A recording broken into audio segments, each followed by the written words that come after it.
All right, today we're talking about James Madison. James Madison is our fourth president, and we're going to be spending the next 2 weeks talking about him. This week we'll be talking about some parts of his early life, not all of it, but large parts of it. And then next week we'll be talking about James Madison as president. This is how we'll spend our next 2 weeks. So, you've already heard the name James Madison before, at least you should have. He was very important in the drafting of the Constitution. He's often called the father of the Constitution. So we'll spend some time talking about how he came up with some of the ideas for the Constitution. We'll talk about his childhood and some difficulties he had there, his education. We'll spend some time talking about his wife, Dolly Madison, one of the most famous first ladies in U.S. history. And then we'll wrap it up talking about how he served under the different presidents that came before him. So, first, let's talk about his early life. So, Madison was born on a tobacco plantation in Virginia. He was born near the Blue Ridge Mountains. You can see them on the right-hand side there. That's a little picture of them. You can see that distinctive blue shade that kind of captures them. Madison was he was actually a firstborn child, so but 7 siblings would follow after him. So he had a lot of brothers and sisters. But he was the firstborn, and he was kind of unusual as a firstborn because he was quite weak. He had a lot of difficulties with his body growing up, with both illnesses and also just physical activity. He was a mama's boy, so he spent most of his time with his mother, and that was in part because he enjoyed being indoors and he didn't like going outside. He would do it, but he preferred to be inside with books.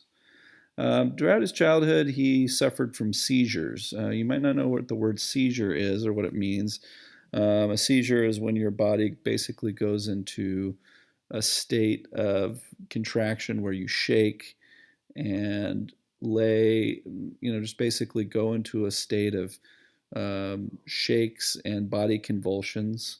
And these seizures and epileptic fits basically marked his childhood.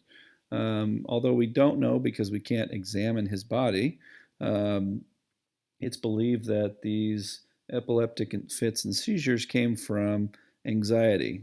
Being a weak boy as a child, he had a lot of anxiety about his environment and his surroundings, and so as a result, he had these illnesses that would occur throughout his childhood. Madison had 7 siblings, and they all looked up to him. He was kind of looked up to as the smart, intellectual older brother. Even though he was quiet, all the siblings saw him as the kind of the way that younger siblings look up to their older siblings as someone to be adored. He would spend most of his time reading.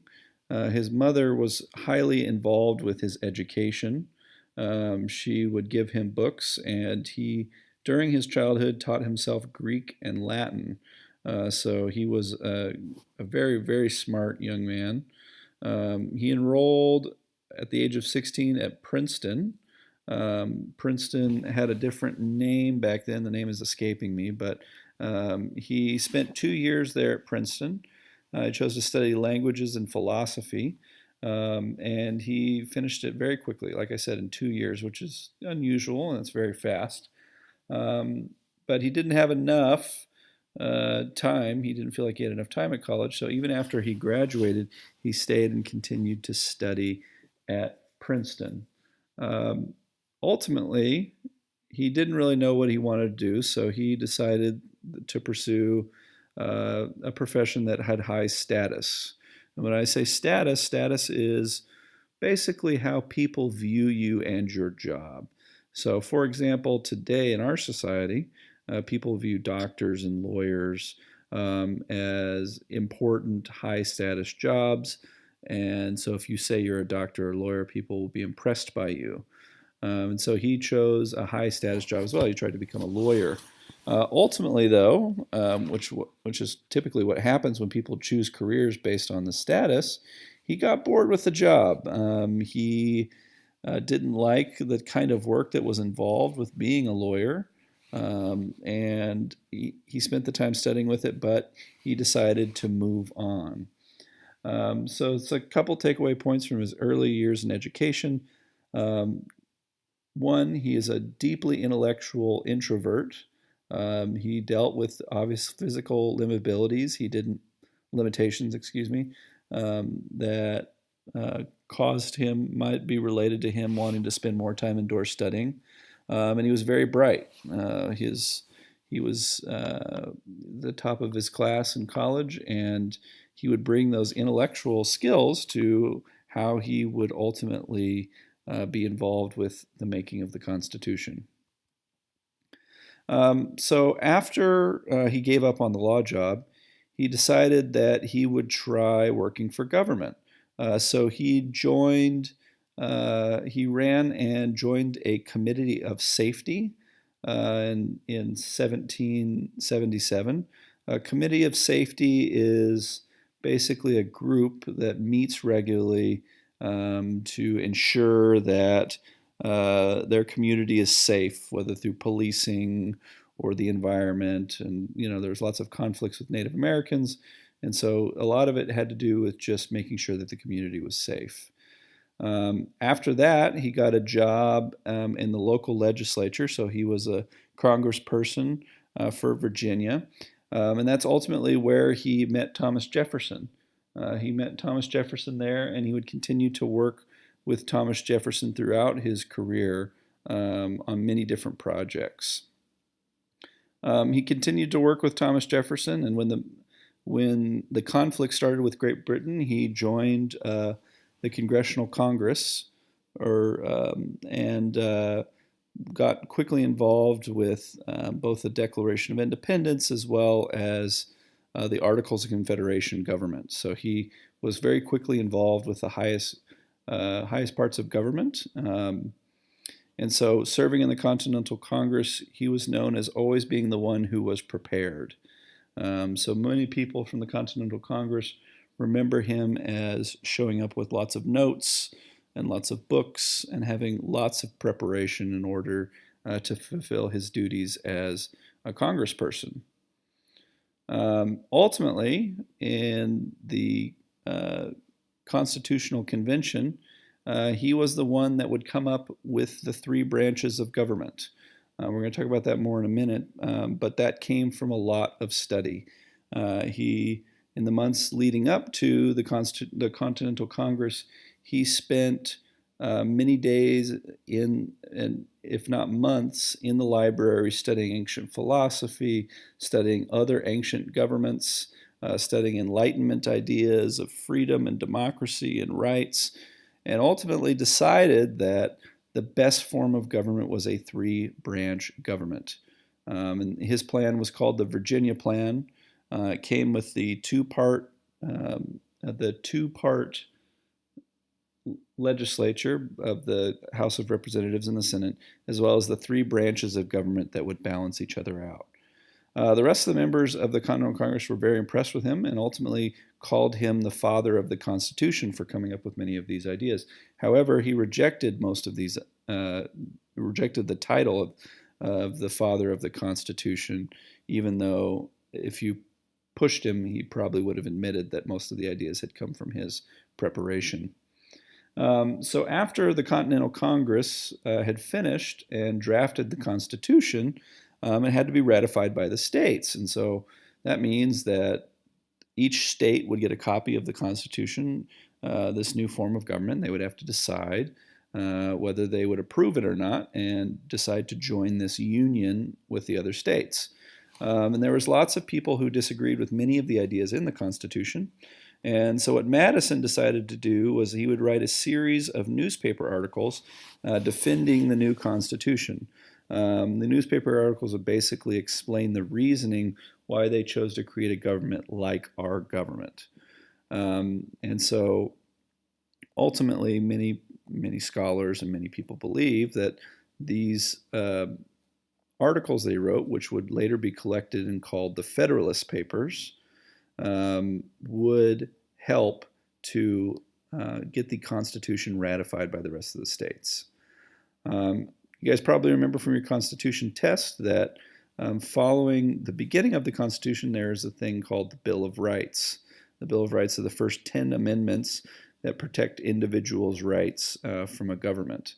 And so Madison was actually the one who really helped to push through the Bill of Rights to the House of Representatives and played a large part in drafting the Bill of Rights. So not only did he come up with how our government would be structured, but he also came up with the Bill of Rights that would ultimately protect people from their government. All right, so let's talk about his marriage. So he met Dolly Todd when he was 43 and she was 26. She was a 26-year-old widow. Her husband and son had both died from an illness, and she was left a widow without a husband, which back then made your life quite difficult. Aaron Burr, who was Thomas Jefferson's vice president, introduced Dolly to James Madison, and they married a year later. It was a very quick engagement and marriage because, in part, she was a widow and she needed to be married. Dolly is remembered as one of the most gracious first ladies. She was very hospitable. She loved entertaining at the White House, and she is remembered as being likable to everyone that she encountered. Her and James Madison, though, would not have any children. If you remember, the same was true of George Washington. George Washington and his wife, Martha, did not have children. So this is the second president out of four who didn't actually have children of their own. So let's talk some more about his political jobs before the presidency. So like I said before, he had worked with the House of Representatives. Madison had problems ultimately during Washington's presidency with how Washington handled the government. And he joined Jefferson in opposition to Washington and Hamilton. So Madison quickly turned on George Washington, given with how Washington handled the job as the president. During Adams' presidency, he fought the passage of the Alien and Sedition Act, which, if you remember, the Alien and the Sedition Acts were the acts where if you criticized John Adams or members of his administration, you could be fined or even imprisoned for that. And James Madison saw this as unconstitutional, and he fought against it. Ultimately, Madison campaigned for Jefferson when he ran for president. They continued to be friends, and he believed that Jefferson was the best person to follow John Adams as president.